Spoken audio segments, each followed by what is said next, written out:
Hey, what's up? My name's Grimm from Grimmreaper, and you're listening to the Brutally Delicious podcast.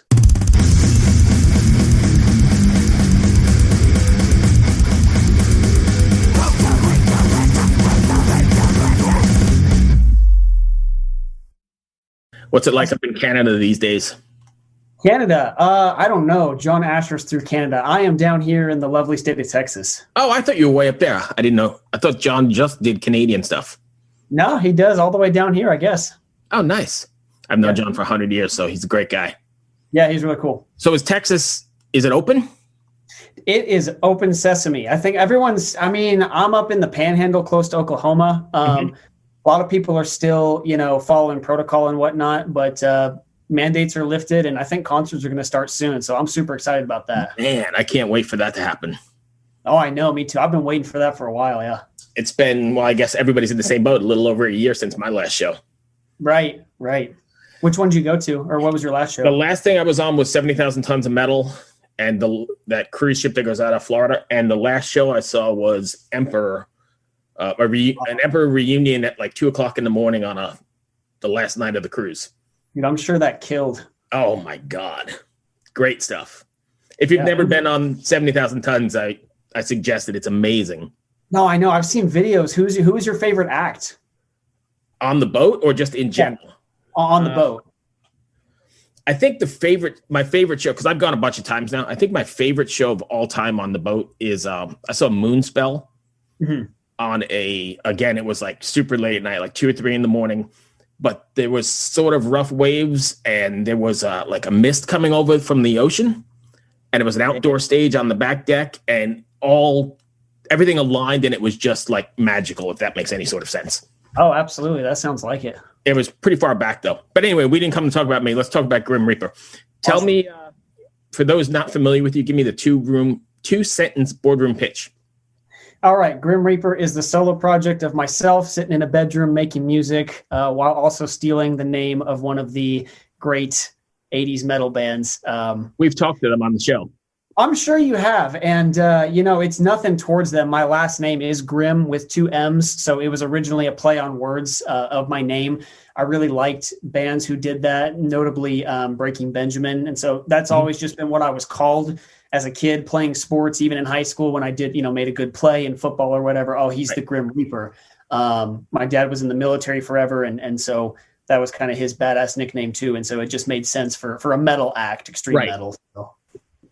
But people can't confuse you because music-wise, you couldn't be more different. Exactly. You're extremely heavy. When you're writing, though, are you writing? Since it's all yourself, are you writing like how it's going to come across on the album, or how it's going to come across on the stage, or do you not worry about live yet?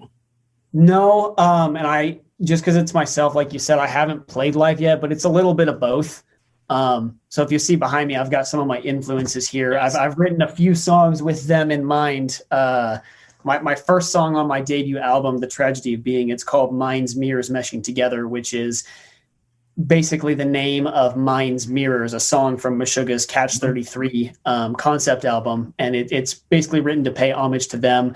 But some of my other styles include like Five Finger Death Punch or Disturbed, more of that new metal 2000s age, just, boom, heavy power rock, and I kind of combine those styles in my music.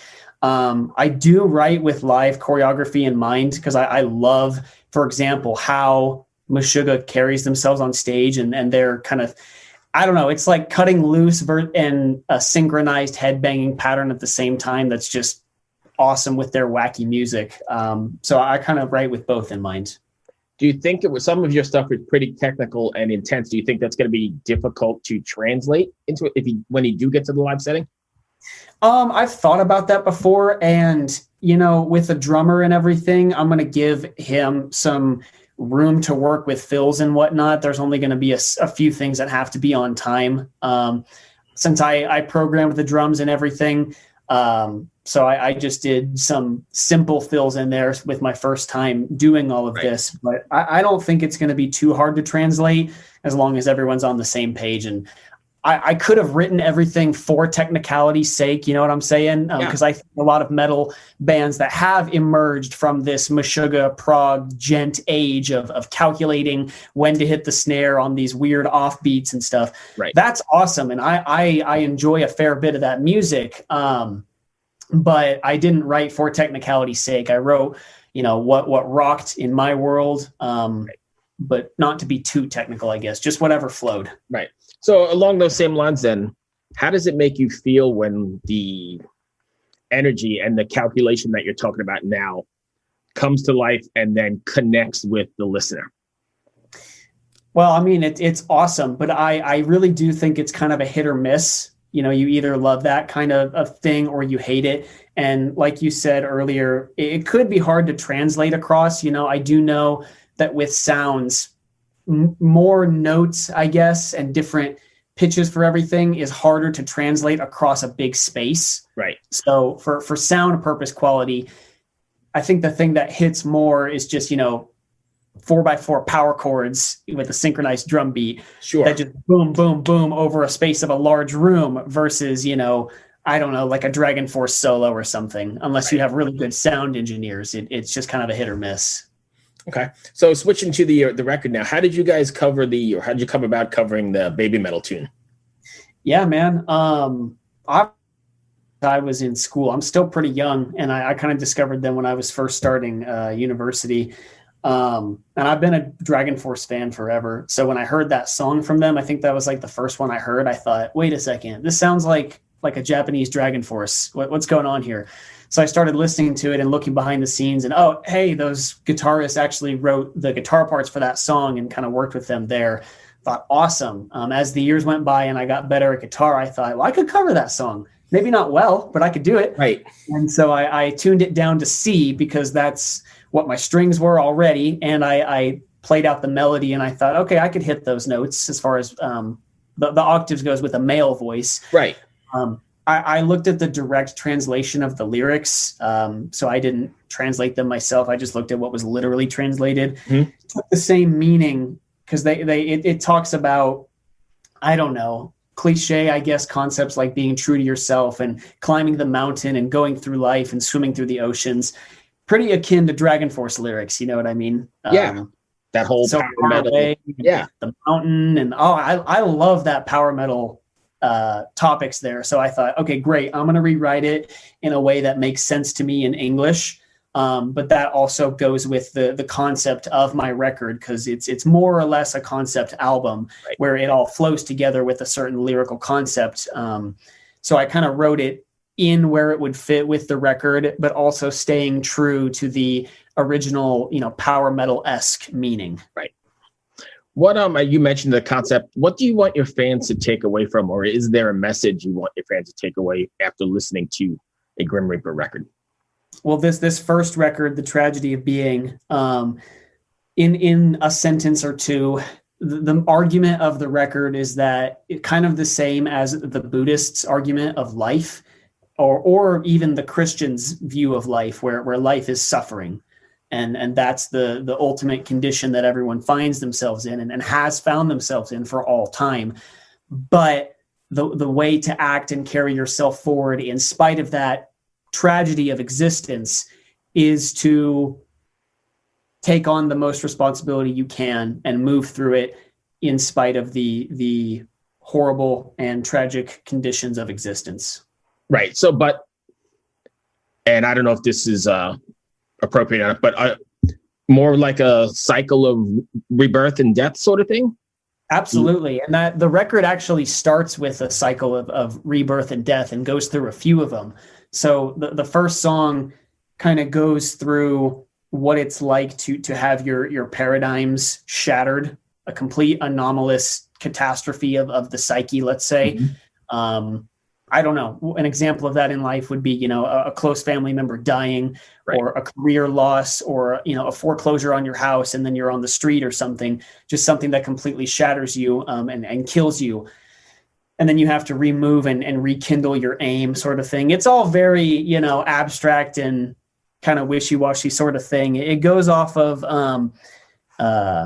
a psychological series or a lecture series on YouTube by the psychologist Jordan Peterson, called The Psychological Significance of the Biblical Stories. And in that series, what he does is he basically takes the Old Testament biblical stories that our culture has kind of said, you know, I don't know what to do with, or that's just an old book or whatever. And he kind of takes out, aside from religion, take the religious concept aside, what are the beneficial ideas of those stories that humans have loved and have stayed with for thousands and thousands of years.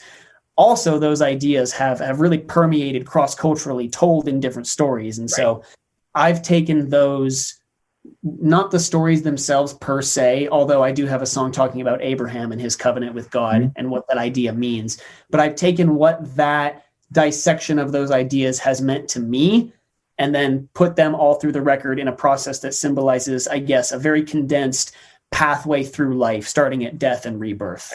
That's interesting because I'm actually working on my master's in world religion and philosophy, and I find that stuff quite interesting.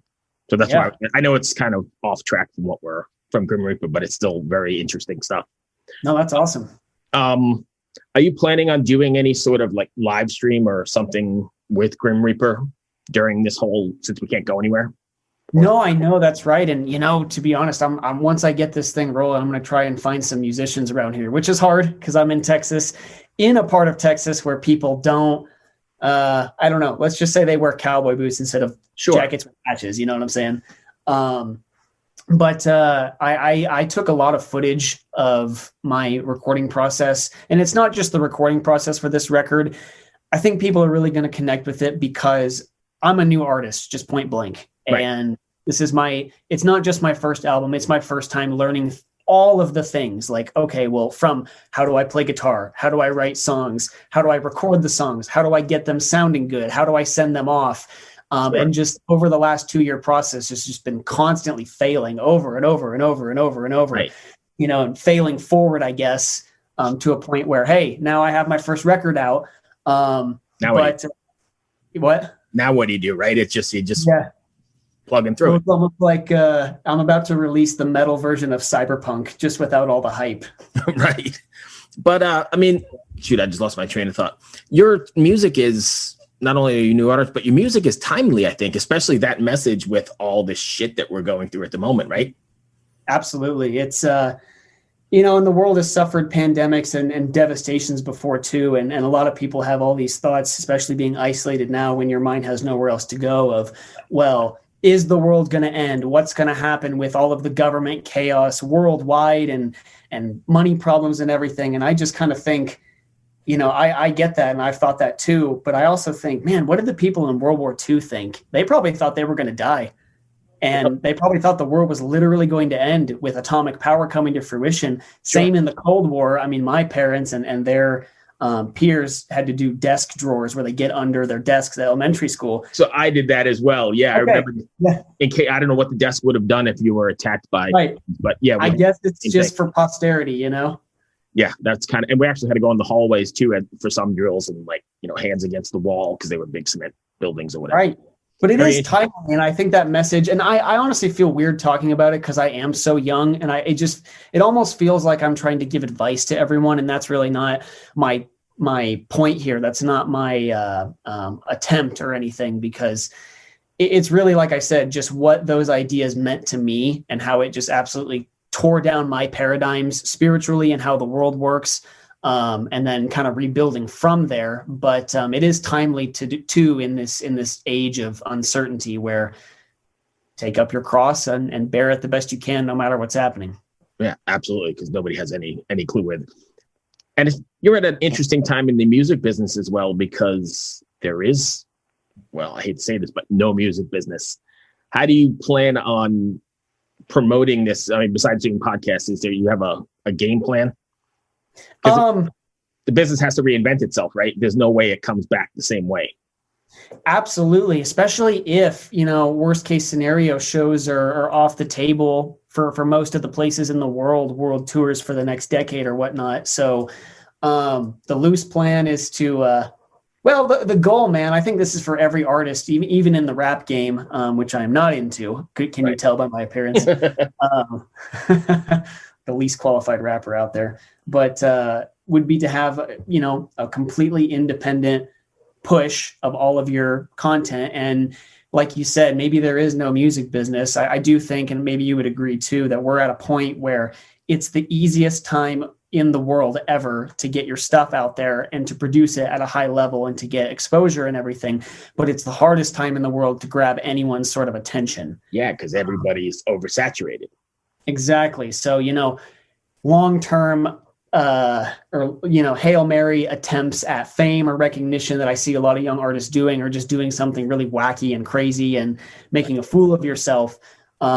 And I guess the only thing I've done there besides podcasts and stuff, since it's only me and I have like all that, paradigm confusion there, is I've kind of created a few personalities within the band, one being myself as the artist, and then another version, and his name is Logan, which is my first name. And he's the band manager who rails coke and does hookers and manages the band really, really well. Doesn't really know what he's doing. I don't know, man. It sounds odd, but I can't give myself an outlet to be serious unless I have an outlet to be silly. I just feel sure. And I think you need both of those anyway, especially in our current situation. You definitely need to be able to be silly and laugh, and because it's fucked up no matter how you look at it. And so you definitely need that sort of outlet from being serious all the time. Does that make sense?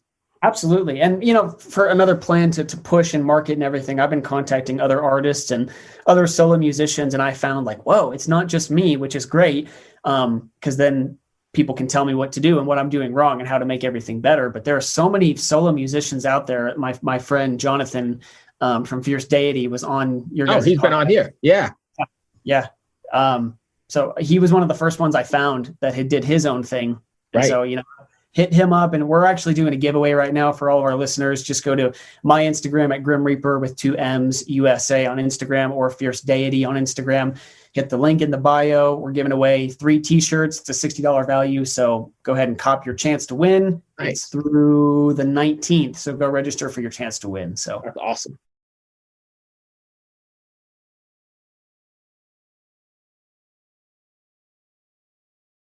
All right, cool. I hope that wasn't too bad. No, that was fun. I appreciate it. Awesome. You have a great day, and I'll let you know when it's up. Yeah, thanks for having me on. You take care. Yeah, be well, my friend.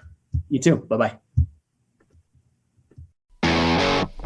Ever wonder what a punch from Elton John feels like? Or how you'd cope with having turned down the chance to be in Nirvana? Or what signal Keith Richards gives when he wants you to get the hell out of his hotel room? Fans of Too Much Effing Perspective don't have to wonder, because they've heard these exact stories and a jillion others on our podcast. I'm Alex Hoffman, former tour manager for Radiohead. And I'm musician and comedy writer Alan Keller.